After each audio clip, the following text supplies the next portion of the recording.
கம்பராமாயணத்திற்கு கம்பர் இட்ட பெயர் ராமாவதாரம். கம்பரை ஆதரித்த திருவெண்ணெய்நல்லூர் வள்ளல் யார்? சடையப்ப வள்ளல். கம்பர் காலத்தில் வாழ்ந்த புலவர் யார்? ஒட்டக்கூத்தர். ஒன்றே எண்ணின் என்ற கடவுள் வாழ்த்து பாடல் அமைந்துள்ள காண்டம் எது? யுத்த காண்டம். தமிழரசி குறவஞ்சியின் பாட்டுடை தலைவர் யார்? முருகன். புறம் புறப்பாட்டு என வழங்கப்படுவது புறநானூறு. புறநானூற்றில் உள்ள திணைகளின் எண்ணிக்கை 11. தமிழரின் வாழ்வியல் சிந்தனைகளை கருவூலமாக கொண்ட நூல் இது புறநானூறு. புறநானூற்றில் குறிப்பிடப்பட்டுள்ள துறைகள் எத்தனை? 65.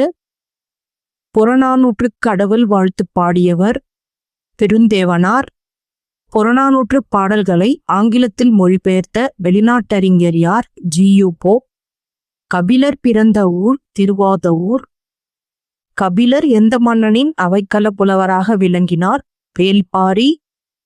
கபிலரின் பாட்டுத்திறனை சுட்டும் தொடர் எது? பொய்யானாவிற் கபிலன். கபிலர் சிறந்த பாடிய திணை எது? குறிஞ்சி.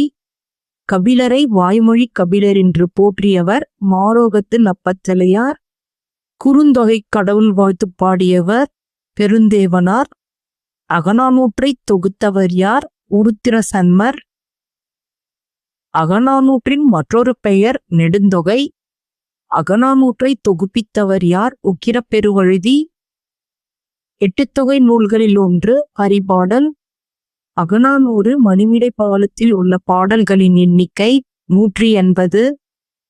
அகநானூற்று பாடல்களின் அடிவரையறை 13 முதல் 31 அடிகள்.